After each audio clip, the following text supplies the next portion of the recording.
নমস্কার, welcome to astro console. আজকের বিষয় হলো মেষ রাশির সাপ্তাহিক রাশিফল 18 নভেম্বর থেকে 24 নভেম্বর। এই সপ্তাহে রাশিফল বলার আগে কিছু কথা মেষ রাশির মানুষদের বলতে চাই যে মেষ রাশির জন্য এখন এই সময় এসেছে গোল্ডেন টাইম। মেষ রাশির গোচরে এখন গোল্ডেন টাইম চলছে। কিছু জীবনকে ও ভাগ্যকে অনেকটা টু এ গ্রেট এক্সটেন্ট একদম বানাবার জন্য, মানে বানিয়ে নেবার জন্য অনেকটা মানে এমন গোচরের সময় এসেছে। আমি অনেক সেই বিষয়গুলো উল্লেখ করতে চাই পরপর। সেগুলো উল্লেখ করলে তোমরা বুঝতে পারবে যে আমি কি বলতে চাইছি, কেন এই কথাটা বললাম। প্রত্যেকটি কথার পিছনে অবশ্যই কারণ আছে, যুক্তি আছে, সেগুলো বললে বুঝতে পারবে। আর তারপরে আমি রাশিফল আলোচনা করব, সেটাও ইম্পর্টেন্ট। খুব সংক্ষেপে আলোচনা করব, মন দিয়ে শুনবে ভিডিওটা। প্রত্যেকটা কথাই বলবো মিনিংফুল এবং প্রাসঙ্গিক, ঠিক আছে? তো যাই হোক, প্রথম হচ্ছে যে যোগগুলো ইম্পর্টেন্ট আমি দেখতে পাচ্ছি সেটা হলো শুক্র ধনপতি, মেষ রাশির অধিপতি মঙ্গলদেব। তিনি কোথায় আছেন? এখন তোমাদের চতুর্থভাবে কেন্দ্রে আছে, শক্তিশালী হয়ে আছে।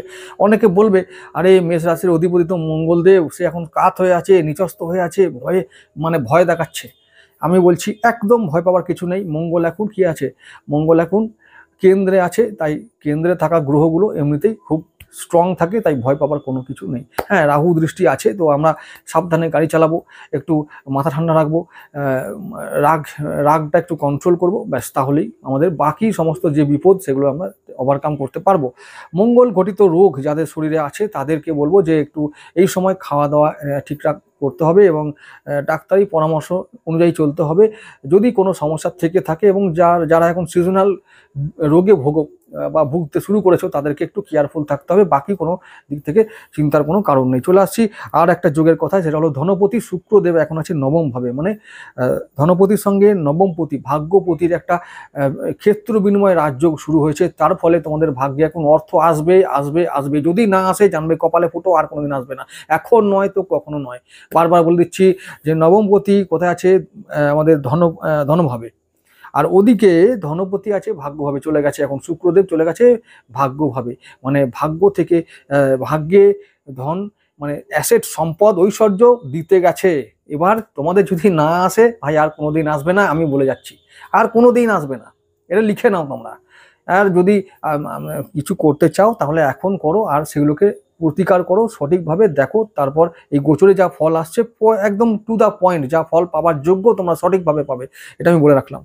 এইবার আরেকটা কথা, তৃতীয় পতি বুধদেব আছে অষ্টম ভাবে, পঞ্চম পতি রবিদেব আছে অষ্টম ভাবে। রবি বুধ একটা সংযোগ করে অষ্টম ভাবে বুধাদিত্য রাজযোগ তৈরি করেছে, যার ফলে আমরা যে কোনো কাজ যদি আমরা করতে যাই, মানে সেটা হতে পারে কাজ, মানে কি, যে কাজ মানে আমরা আমাদের ভবিষ্যতের জন্য, ভবিষ্যৎকে সুরক্ষিত করার জন্য, ব্যবসা হতে পারে, চাকরি হতে পারে, গৃহ নির্মাণ হতে পারে, গৃহ কেনা বেচা হতে পারে, জমি কেনা বেচা হতে পারে, এরকম যা কিছু কাজ যা আমার ভাগ্যকে, জীবনকে আগামী দিনে সুরক্ষিত করবে, এরকম কোনো কাজ যদি আমরা এখন হাতে নিই তাহলে কিন্তু আমরা অনেকটা আগামী দিনে বেনিফিটেড হব, লাভবান হব। তাই আমি বলছি যে ভয় পাবার কিছু নেই। মঙ্গল নিচস্থ আছে, মঙ্গলের কাজ করছে, তোমরা কিন্তু তোমাদের কাজ করো, অবশ্যই ফল পাবে। কি, ওই যে অষ্টম ভাবে বুধাদিত্য রাজযোগ তৈরি হয়েছে, তার উপরে তোমাদের নবমপতি ভাগ্যপতি দেবগুরু বৃহস্পতির দৃষ্টি আছে, সমসপ্তম দৃষ্টি থাকা দরুন তোমরা বুদ্ধি দিয়ে, তোমরা বাহুবলে, নিজের পরিশ্রমের দ্বারা, তোমরা নিজের যোগ্যতার দ্বারা কিন্তু অ্যাচিভ করতে পারবে এমন কিছু যা তোমাদের ভাগ্যকে, জীবনকে আগামী দিনে সুরক্ষিত করবে সর্বদিক থেকে। এটা বলতে পারি সর্বাঙ্গীন কল্যাণ সাধন করবে। এখন সেই যোগ চলছে। আবার বলছি যে পঞ্চমপতির উপরে রাহু দৃষ্টি আছে এবং শনির দৃষ্টি আছে। পঞ্চমপতি রবিদেবের ওপর, যেহেতু তারা বৃশ্চিক রাশিতে এখন অবস্থান করছে, তাই এই রাহু দৃষ্টি কিন্তু হঠাৎ করে চেঞ্জ কিছু আনে, শনির দৃষ্টি কিন্তু হঠাৎ করে কোনো চেঞ্জ আনে। এদের দ্বারা এখন তোমাদের জীবনে বড় কোনো চেঞ্জ আসতে পারে। সেটা হলো চেঞ্জটা হতে পারে যেমন পঞ্চমপতির ক্ষেত্রে বলি, সন্তানের ক্ষেত্রে চেঞ্জ আসতে পারে, নিজের ভাগ্য, শিক্ষা, নিজের প্রেম, এই সমস্ত ক্ষেত্রে চেঞ্জ আসতে পারে। গৃহ চেঞ্জ করতে হতে পারে, এখন অনেকে কর্ম চেঞ্জ করতে হতে পারে অনেকে। মেষ রাশির জন্য এখন খুব ভাইটাল সময় চলছে, বারবার বলছি, অনেকেই অনেক কিছু বলতে পারে। তো আমার কথাগুলো একবার শুনে তোমরা ভাবতে পারো যে হ্যাঁ, এগুলো সত্যি তোমাদের জীবনে আসছে কিনা। যা বলবো তার মধ্যে অন্তত কিছু তো তোমাদের জন্য হবেই, এটা আমি জোর দিয়ে বলতে পারি। তো গোচরে এখন সেই সব দিন চলছে, সেই সব সময় চলছে, বাকিটা সব তার ইচ্ছা এবং তোমাদের প্রচেষ্টা, এর দ্বারাই তোমরা ফল লাভ করতে পারবে। আমি আবার আগেও বলেছি, এখনো বলছি, বারবার বলছি যে ফল মানে গোচর ফল কে কতটা পাবে সেটা ডিপেন্ড করে নিজস্ব যোগ্যতা ও পাত্রতার উপরে। যে যেমন পাত্র সে যেমন ফল পাবে, এই হলো ব্যাপার। চলো আমরা রাশিফল শুরু করি। 18 নভেম্বর সোমবার দিন চন্দ্র থাকবে তোমাদের লগ্নপতি বা রাশিপতির নক্ষত্র মৃগশিরায়, মঙ্গলের নক্ষত্র মৃগশিরায় থাকবে। চন্দ্র থাকবে তোমাদের তৃতীয় ভাবে, মিথুন রাশিতে। তৃতীয় ভাবে চন্দ্র মানে হলো চন্দ্র তোমাদের চতুর্থপতি। আমরা চেষ্টা করলে, আমাদের চেষ্টায় কিন্তু আমরা আমাদের গৃহে শান্তি আনতে পারবো, গৃহে উন্নতি করতে পারবো, আমার মনকে ভালো রাখতে পারবো, মায়ের শরীর স্বাস্থ্য ভালো রাখতে পারবো, আমাদের বন্ধুদের সঙ্গে সম্পর্ক ভালো রাখতে পারবো, পরিবারের উন্নতি করতে পারবো। সেদিন আমরা সমস্ত দিক থেকে পরিবারের কল্যাণের জন্য কাজ করতে পারবো। সেদিনটা আমরা কর্মে বাধা দূর করতে পারবো, কর্মে বাধা দূর হবে। আর আরেকটা যেটা ইম্পর্টেন্ট আরেকটা ব্যাপার হলো যে সেদিনটা শত্রুকে দমন করতে পারবো, সেদিনটা ঋণ শোধ হবে, সেদিনটা আমরা কিছু সঞ্চয় করতে পারবো, সেদিনটা আমাদের রোগ মুক্তি ঘটতে পারে। তো এরকম পজিটিভ কিছু ঘটনা সেদিনও ঘটবে। তো সোমবার দিনটা ভালো দিন, লগ্নপতির দিন, ভালো দিন, খুব ভালো দিন, এনজয় করো। শরীর স্বাস্থ্য শিক্ষা সম্পদ সমস্ত দিক থেকে রেজাল্ট ভালো। ভালো দিন মানে ভালো দিন, সব দিক থেকে ভালো দিন। চলে আসছি 19 নভেম্বর মঙ্গলবার, চন্দ্র থাকবে আদ্রা নক্ষত্রে, রাহু নক্ষত্রে। সেদিনটা কিন্তু খুব একটা ভালো দিন নয়, সেদিনটা সাবধান থাকতে হবে সমস্ত বিষয়ে। সাবধান মানে সাবধান, টপ টু বটম। চলে আসছি পরের দিন 20 নভেম্বর বুধবার দিন, চন্দ্র থাকবে কর্কট রাশিতে তোমাদের চতুর্থভাবে, মঙ্গলের সঙ্গে, তোমাদের লগ্নপতির সঙ্গে সহাবস্থান করবে। তাহলে কি হবে, চন্দ্র তোমাদের চতুর্থপতি এবং লগ্নপতি একসঙ্গে থাকায় তো কি হবে, সেদিনটা আবার চন্দ্র থাকবে দেবগুরু বৃহস্পতি নক্ষত্র পুনর্বসুতে, যা তোমাদের ভাগ্যপতি এবং দ্বাদশপতি। তো কি হবে, আমাদের ভাগ্যে আমরা ভাগ্যভাবে শুভ ফল পাবো, কিছু সঞ্চয় হবে, ইনকাম হবে, বিদেশ থেকে ইনকাম হবে, শেয়ার মার্কেট থেকে ইনকাম হবে, অনলাইন থেকে ইনকাম হবে, জুয়া সাট্টা লটারি থেকে ইনকাম হবে। যে যা পারো গুটিয়ে নাও সেদিন। যারা যারা এই সব দিকে ইনকাম করতে অভ্যস্ত, যারা এক্সপার্ট, যারা দক্ষ, তারা সেদিনে সুযোগ পাবে, ইনকাম করে নাও। ইনকাম হলে, পকেটে টাকা এলে, শরীর মন কেমন আছে সেটা জ্যোতিষীকে বলতে হবে না, অটোমেটিক ভালো থাকবে, চিন্তার কোনো কারণ নেই। হচ্ছে যে বুধবার দিনটা অতি উত্তম দিন, দারুণ দিন, সমস্ত কিছু জায়গায় ভালো ফল আসবে। চলে আসছি পরের দিন রবিবার দিন বৃহস্পতিবার 21 নভেম্বর চন্দ্র যাবে পুষ্যা নক্ষত্রে, শনি নক্ষত্র। এটা হচ্ছে তোমাদের কর্মপতির নক্ষত্র, কর্ম ও একাদশপতির নক্ষত্র হবার দরুন কর্মে বাধা দূর হবে। আর কি হবে না, আমরা ইনকামে বাধা দূর করতে পারবো, ইনকাম হবে, ইনকামে নিয়ে সেদিনটা কোনো চিন্তার কোনো কারণ নেই। মন ভালো থাকবে, চন্দ্র মনের কারক, মন যেহেতু চন্দ্র নিজের ঘরেই থাকবে, আনন্দে থাকবে, লগ্নপতির সঙ্গে থাকবে, তাই মন নিয়ে চিন্তা নেই। শরীর কেমন যাবে, শরীরটা একটু ঠান্ডা লাগা, এই যে সিজনাল রোগগুলো তোমাদেরকে সেদিনে একটু জ্বালাতে পারে, বিরক্ত করতে পারে, সাবধান থাকতে হবে এই বিষয়ে। বাকি সমস্ত বিষয়ে সেদিনটা বলবো যে ভালো দিন, 75% ভালো রেজাল্ট নিয়ে সমস্ত দিনটা কাটাবে তোমরা, চিন্তার কোনো কারণ নেই। চলে আসছি পরের দিন 22 নভেম্বর শুক্রবার, চন্দ্র যাবে বুধের নক্ষত্র অশ্লেষায়। বুধ তোমাদের কত নম্বর, তৃতীয়পতি ও ষষ্ঠপতি। সেদিনটা আমরা কি করব, নিজের যোগ্যতায়, নিজের ক্ষমতায় আমরা আমাদের শত্রু দমন করব, রোগ দমন করব, সঞ্চয় করব, ঋণ শোধ করব।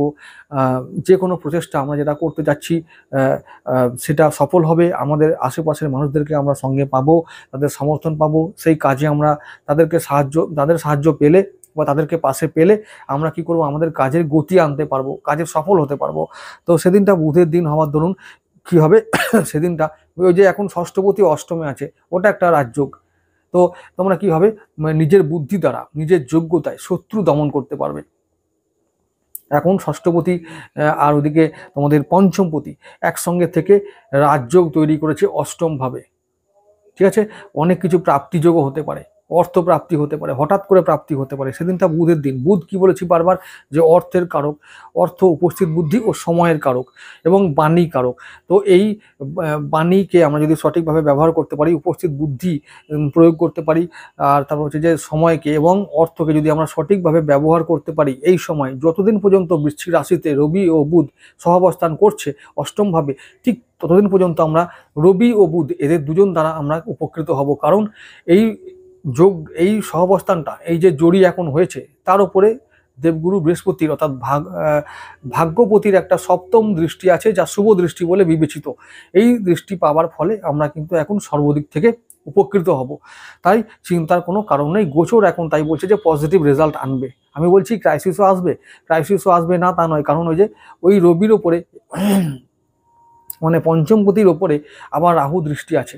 ওই শত্রুরা চেষ্টা করবে একটু, মানে লাফালাফি করবে একটু, কিন্তু সফল হবে না, চিন্তার কোনো কারণ নেই। তাই একবারে হতাশ হওয়ার কিছু নেই, চেষ্টা করে যাও, নিজের কাজে ফোকাস রাখো, সমস্ত কাজে সফল হবে। পরের দিন চলে যাব 23শে নভেম্বর, শনিবার দিন। চন্দ্র যাবে সিংহ রাশিতে, মানে তোমাদের পঞ্চম ভাবে, এবং মঘা নক্ষত্র, কেতুর নক্ষত্র হবার দরুন সেদিনে কি হবে, সেদিনটা তোমরা সমস্ত দিক থেকে কর্মে বাধা দূর করতে পারবে, চাকরি বাকরি ব্যবসা সমস্ত জায়গায় তোমরা বিপদমুক্ত থাকবে। সেদিনটা ভালো দিন। তোমাদের কিছু সঞ্চয় হবে, সন্তানের উন্নতি হবে, শিক্ষায় উন্নতি, কিছু ইনকাম, এক্সট্রা ইনকাম তো হবেই, তার সঙ্গে আবার কি হবে, যেটা হচ্ছে যে কারো কারো কর্মলাভ হতে পারে, নতুন জায়গায় কেউ শিফট হতে পারো, কারো ভ্রমণ যোগ আছে, এরকম অনেক যে মোটামুটি যে সমস্ত ব্যাপারগুলো ঘটলে মানে আমরা সুখে থাকবো, সেই অনেক কিছু ঘটনা সেদিন ঘটবে। সেদিনটার কোনো চিন্তা নাই। মঘা নক্ষত্রটা রবি দেবের জন্য খুব, এবং মঙ্গল দেবের জন্য পজিটিভ নক্ষত্র হওয়া ধরুন, নো চিন্তা। পরের দিন চলে যাব রবিবার। চন্দ্র যাবে মঘার পরে যে নক্ষত্র পূর্ব ফাল্গুনী, শুক্রের নক্ষত্র। সেদিনটা মোটামুটি দিন, সেদিনটা মোটামুটি দিন হলেও, কারণ এখন শুক্রের সঙ্গে বৃহস্পতির রাজযোগ তৈরি হচ্ছে, ক্ষেত্র বিনিময় রাজযোগ। তাহলে কি হবে, সেদিনটা আমরা কিন্তু ভাগ্যের সাহায্য পাবো। তবে ছুটির দিন, ম্যাক্সিমাম কাজকর্ম বন্ধ থাকবে, তবুও ভাগ্যের সাহায্য পাবো। আমাদের হয়তো আমরা চেষ্টা করলে কিছু, বা কাজ যারা করছো বা ব্যবসা যারা থাকবে সেদিন, তাহলে তোমরা সেদিনে কি কামাতে পারবে, ইনকাম করতে পারবে। মোটামুটি ভাগ্য সেদিনে অনুকূলে থাকবে। খুব হতাশ হবার দিন নয়, কিছু ইনকাম হবে, কিছু সঞ্চয় হবে, এবং হচ্ছে যে লাক্সারি বা আয়েস আরামের মধ্যে দিনটা কাটবে। কিছু ব্যয় হতে পারে, তো সেটা খুবই সাময়িক, তার জন্য চিন্তার কোনো কারণ নেই। শরীর মন ভালো থাকবে, সন্তানও ভালো থাকবে, ঠিক আছে, সব দিক থেকে ভালো দিন একটা। তাহলে রবিবার দিনটাও ভালো দিন। তাহলে 18 থেকে 24 নভেম্বর পর্যন্ত যে সপ্তাহটা আমরা পেলাম, ম্যাক্সিমাম দিনগুলো কিন্তু আমরা ভালোই পেলাম। তো মেসের জন্য এটা খুব একটা ভালো সপ্তাহ, এটা গোচরে বলছে। তারপর বাকিটা তোমাদের ভাগ্যে কতটা আসবে, সেটা কিন্তু সবটাই নির্ভর করছে উপরওয়ালার উপরে আর তোমাদের নিজস্ব যোগ্যতার উপরে। আজকে এটুকু থাক বন্ধুরা।